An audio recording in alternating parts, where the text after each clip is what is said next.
दोस्तों यहाँ पर बहुत ही ठंड, मैं भी नहा लिया हूँ सरयू नदी में। अभी देखो माहौल को यहाँ। सूरज की पहली किरणों के साथ सरयू नदी का शांत प्रवाह जीवन के एक नए अध्याय की शुरुआत करता है। यह मात्र जल की धारा नहीं, बल्कि श्रद्धा और आस्था का प्रतीक है, जो युगों से अयोध्या को अपने आंचल में सहेजे हुए है। यह नदी हर पल में राम के स्पर्श की गूंज सुनाती है। अयोध्या, मर्यादा पुरुषोत्तम श्री राम की जन्मभूमि, जहां हर एक कण में राम का नाम और हर धड़कन में भक्ति का रंग है। यहाँ की पवित्रता और दिव्यता का आधार सरयू नदी है। जब हम अयोध्या की धरोहर को देखते हैं तो सरयू के जल में छिपी उसका विकास और विशिष्टता उजागर होती है। सरयू नदी की यात्रा हिमालय से निकलती है, जहां इसकी धारा शुद्धता और पोषण के साथ बहती। राम की पैड़ी अयोध्या में एक दिव्य स्थान है, जहां सरयू नदी की लहरें श्रद्धा और आस्था बिखेरती हैं। यह घाट न केवल धार्मिक महत्व रखता है, बल्कि यह सांस्कृतिक धरोहर का प्रतीक भी। यहाँ की सीढ़ियां, मंदिर और सरोवर मिलकर एक अद्भुत शांति का अनुभव कराते हैं। राम की पैड़ी का महत्व केवल धार्मिक नहीं है, बल्कि यह ऐतिहासिक और सांस्कृतिक दृष्टि से भी अत्यधिक महत्वपूर्ण है। यह वह स्थल है जहाँ रामायण काल से जुड़े अनेक किस्से सुनाई देते हैं। यहाँ के धार्मिक स्नान और पर्व आयोजन भक्तों को अपनी आस्था निभाने का एक महत्वपूर्ण अवसर प्रदान करते हैं।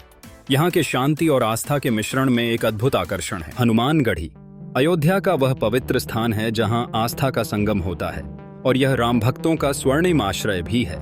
यह मंदिर न केवल धार्मिक दृष्टि से महत्वपूर्ण है, बल्कि यह सांस्कृतिक धरोहर का भी प्रतीक है।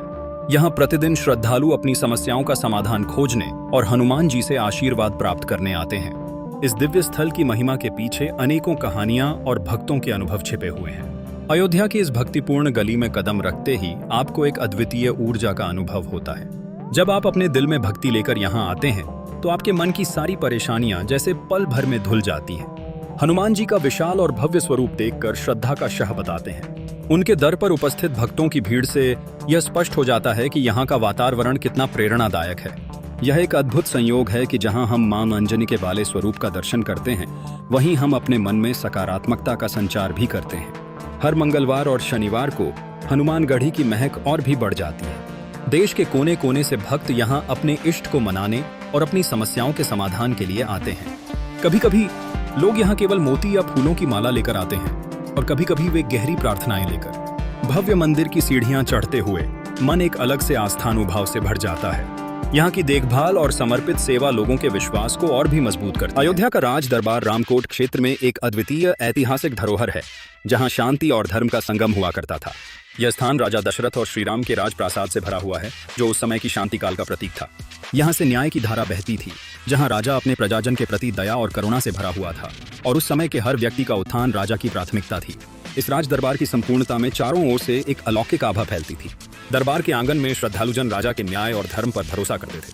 प्रत्येक दिन यहाँ नागरिकों की समस्याओं का निवारण किया जाता और उनके अधिकारों की रक्षा के लिए निर्णय लिए जाते। यह दरबार न केवल राजा का सरकारी कार्यालय था, बल्कि यह मानवता के मूल्य और नैतिकता की एक जीवंत प्रतीक भी था। आज का अयोध्या श्री राम जन्मभूमि और रामलला मंदिर के रूप में उस स्वर्णिम युग की दिव्यता को दर्शाता है। यह स्थान श्रद्धा और भक्ति का केंद्र बन गया है, जहां लाखों भक्त हर्षित मन से आते हैं। श्री राम के जीवन की गाथाएं और उनके सिद्धांत आज भी लोगों के दिलों में बसते हैं। यह मंदिर भक्ति की शक्ति का एक अनुपम उदाहरण है, जो सदियों से भक्तों को प्रेरित करता आ रहा है। श्री राम जन्मभूमि अयोध्या की वह पवित्र भूमि है, जहां त्रेता युग में भगवान श्री राम ने जन्म लिया था। यह स्थान केवल एक ऐतिहासिक स्थल नहीं, बल्कि करोड़ों सनातनियों की श्रद्धा, प्रेम और विश्वास का प्रतीक है। यही माँ कौशल्या की गोद में श्री राम बाल रूप में मुस्कुराए थे। यह भूमि साक्षी रही उस अवतार की, जिसने धर्म, मर्यादा और आदर्श जीवन का संदेश संपूर्ण मानवता को दिया। इतिहास में यह स्थान कई बार संघर्षों से गुजरा। 1528 में मीर बाकी द्वारा यहाँ बाबरी ढांचा बनवाया गया, जिससे वर्षों तक यह भूमि विवाद का केंद्र रही। परंतु श्रद्धालुओं ने अपने विश्वास को कभी टूटने नहीं दिया। 2019 में सर्वोच्च न्यायालय ने इसे राम जन्मभूमि घोषित किया, और 2020 में भव्य राम मंदिर का निर्माण शुरू हुआ। सीता रसोई अयोध्या में स्थित वह पावन स्थान है, जहां माता सीता ने विवाह के बाद गृह लक्ष्मी रूप में पहली बार रसोई बनाई थी। यह रसोई भगवान श्री राम के महल में रामकोट क्षेत्र के समीप स्थित है। क्या कभी आपने किसी भवन को प्रेम की मूर्त बनते देखा है? नहीं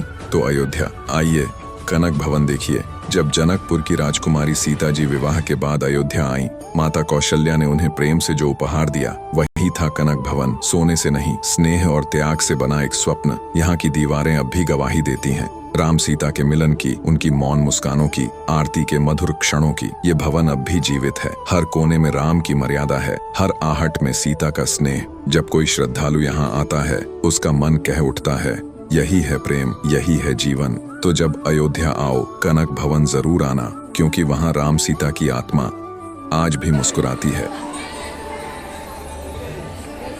दशरथ भवन, भावनाओं से भरा एक स्मृति स्थल, अयोध्या नगरी का हृदय। दशरथ भवन केवल एक राजमहल नहीं, बल्कि भावनाओं का सागर है। यही वह स्थान है जहां राजा दशरथ ने अपने चारों पुत्रों राम, लक्ष्मण, भरत और शत्रुघ्न को प्रेम से पाला। यहीं राम ने बाल्यकाल की मधुर स्मृतियां जानी, माँ कौशल्या की ममता पाई और पिता दशरथ का स्नेह पाया। पर यही तो उनके साथ जैसे प्राण भी चले गए। राजा दशरथ ने पुत्र वियोग में अपने प्राण त्याग दिए। इस भवन की हर दीवार राम की मुस्कान, कौशल्या की ममता और दशरथ की पीड़ा की गवाह है। श्रद्धालु जब यहाँ आते हैं, सामने में दशरथ भवन, तो वे केवल इतिहास नहीं, एक पिता के टूटे हृदय को महसूस करते हैं।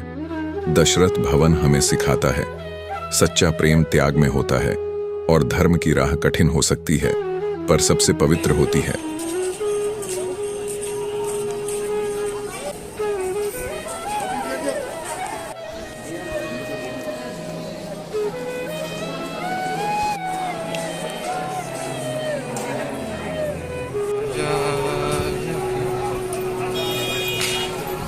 अभी जा रहे हैं हम दशरथ भवन। दशरथ भवन, तो चलिए चलते हैं कनक भवन की।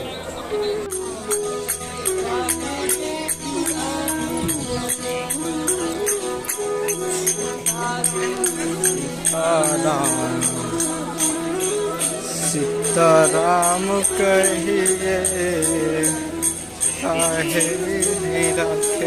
बसता है तो आप जा सकते हो गुप्तार घाट, जो कि एक काफी प्रसिद्ध घाट है। और इसके अलावा आप सूरजकुंड जा सकते हो, जहाँ पे लाइट एंड साउंड शो होता है। और हर शाम अयोध्या में होती है सरयू माता की आरती, तो आप लोग उसमें भी शामिल हो सकते हो।